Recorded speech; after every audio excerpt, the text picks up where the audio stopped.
ekspresi Yosep Hidayah yang berdiri di belakangnya langsung berubah total. Yosep berekspresi seperti sinis di belakang polisi tersebut.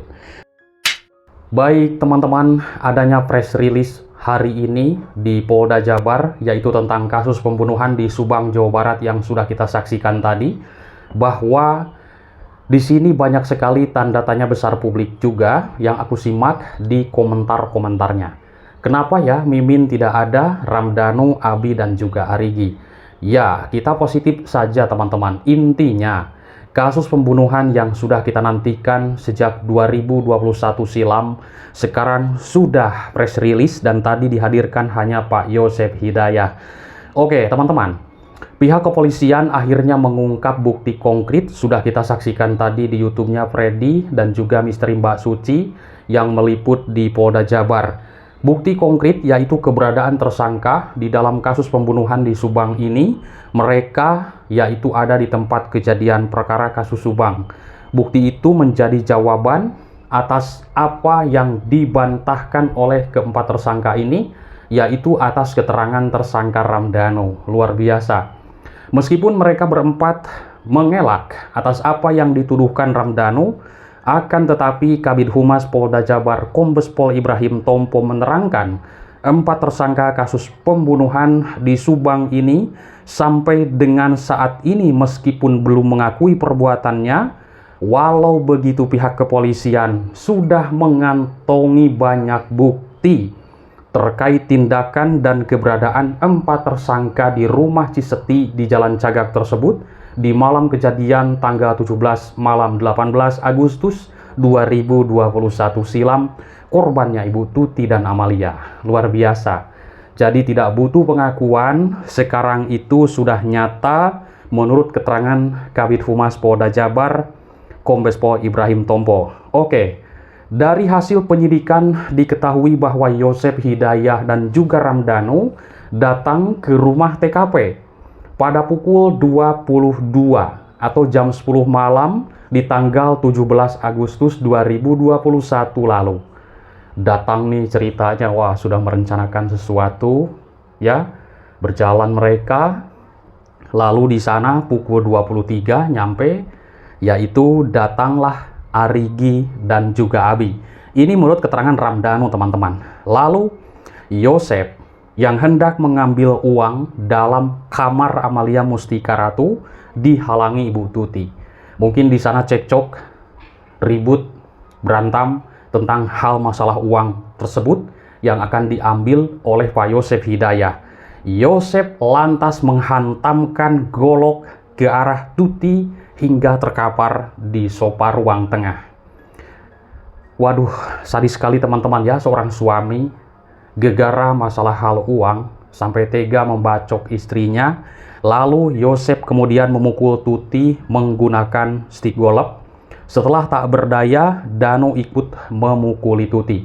Nah, ini pembunuhan sudah direncanakan. Memang menurut keterangan Kabid Humas Polda Jabar Kombes Pol Ibrahim Tompo, memang beberapa tersangka tidak cukup kooperatif, termasuk bagian yang buat kita repot penyidik katanya.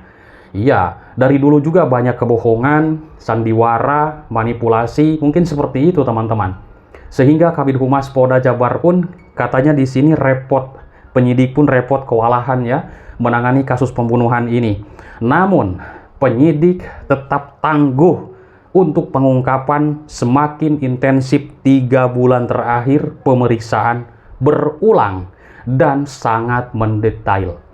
Kita sudah menyaksikan di berbagai media massa begitu intens sekali pihak kepolisian Polda Jabar memeriksa saksi-saksi di dalam kasus pembunuhan di Subang ini. Dari hasil penyidikan diperoleh sejumlah petunjuk dalam mengungkap kasus pembunuhan di Subang. Penyidik memperoleh petunjuk pengungkap perkara ini, walaupun masih ada yang tidak kooperatif dari para tersangka ini, menurut keterangan Ibrahim Tompo. Tidak kooperatif, berbohong, ya kan, boro-boro kita sebagai warga masyarakat atau para media yang bertanya kepada para saksi yang dulu yang sudah jadi tersangka, polisi saja, penyidik saja dibohongi, dikerjain, diprank seperti itu. Luar biasa teman-teman. Keberanian para tersangka ini memanipulasi, tidak mengakui, ditanya oleh pihak kepolisian. Sehingga menurut Kabid Humas, waduh repot sekali ini. Tapi pihak penyidik tidak pantang menyerah, seperti itu. Oke. Menurut Kabid Humas Ibrahim Tompo, hal yang diingkari sudah tertutupi oleh alat bukti yang kita miliki. Tidak butuh pengakuan ketika melihat ekspresi dari Pak Yosep Hidayah.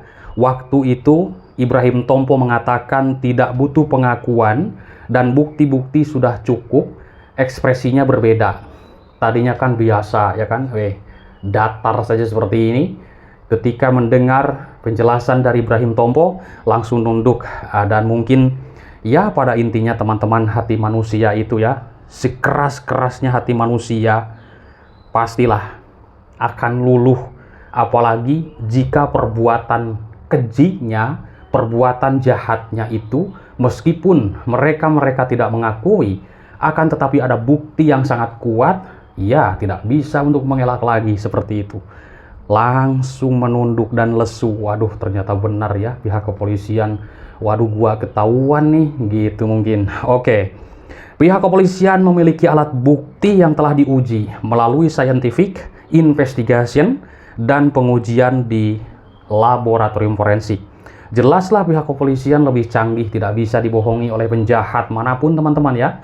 Oke, ada alat bukti yang bisa menunjukkan tersangka ada di TKP dan tidak bisa diingkari karena melalui scientific investigation dan hasil laboratorium forensik. Nah, di sini yang menjadi pertanyaan publik yang tadi aku simak ketika ada pernyataan ada alat bukti yang bisa menunjukkan para tersangka ini di TKP. Ada yang berkomentar, apa ya kira-kira tuh alat bukti atau barang bukti yang bisa tidak mengelak lagi para tersangka ini berada di TKP. Oke, nanti juga akan ada jawabannya. Kebenaran tidak akan tertukar dengan kedoliman teman-teman. Kombes Pol Ibrahim Tompo menjelaskan di lokasi pembunuhan Tuti dan Amalia terdapat percikan darah ke arah tembok yang terhalang tubuh manusia. Misalkan dari depan sana ada percikan ke tembok, itu ada gambaran tubuh ya percikan tersebut, dan itu sudah sesuai menurut keterangan dari Kabid Humas Polda Jabar. Percikan itu tertutup badan manusia dan manusianya ini dipertanyakan jelasnya. Ya, setelah dicocokkan dengan petunjuk yang didapat penyidik kasus Subang, ternyata itu relevan. Luar biasa. Mungkin menyiprat dari depan ya. Prat gitu mungkin. Nah, lalu di belakang itu ada cipratan di pinggirnya, di pinggir, lalu terhalang oleh sebuah badan orang seperti itu ya. Jadi sudah tergambar dari postur, mungkin kan, dari besarnya badan yang menghalangi, kan bisa jadi seperti itu teman-teman. Kita cocokkan juga dengan petunjuk itu relevan, posisi berdirinya tersangka tersebut, sehingga tidak teringkarkan lagi bahwa tersangka ada di TKP, memang dia itu ada di TKP atau di sana. Seperti itu. Nah, ini menarik sekali teman-teman. Perlu kita kawal terus kasus Subang ini atau ikutilah seperti itu. Karena kasus Subang ini, meskipun sekarang sudah ada tersangka, ya 5 tersangka sudah ditetapkan, tapi masih banyak lika-likunya, masih banyak juga mungkin kebohongan dan belum mengakui mereka-mereka ini atas apa yang dituduhkan oleh Ramdhanu. Saat melihat Kombes Pol Ibrahim Tompo menerangkan hal tersebut, yaitu tentang sudah adanya bukti-bukti yang menguatkan dan tidak butuh pengakuan dari para tersangka ini, ekspresi Yosep Hidayah yang berdiri di belakangnya langsung berubah total. Teman-teman bisa menyaksikan di videonya nanti. Yosep berekspresi seperti sinis di belakang polisi tersebut. Direktur Reserse Kriminal Umum Polda Jabar Kombes Pol Surawan mengatakan, meski sudah ditahan, namun Yosep masih belum juga mengakui tindakannya di dalam kasus Subang ini. Walau begitu, polisi sudah mengantongi bukti kuat atas tindakan Yosep dalam pembunuhan Tuti dan Amalia. Luar biasa teman-teman ya, tidak butuh pengakuan, tapi pihak kepolisian sudah mengantongi bukti yaitu menguatkan bahwa Pak Yosep ini tersangka. Dalam penyidikan kasus pembunuhan Tuti dan Amalia, pihak kepolisian sudah mencatat keterangan dari 54 orang saksi. Penyidik juga meminta keterangan 6 saksi ahli, yaitu ahli forensik, ahli pidana, ahli hukum pidana, ahli DNA, dan satwa. Berikut adalah rincian dari barang bukti di dalam kasus pembunuhan di Subang, Jawa Barat ini.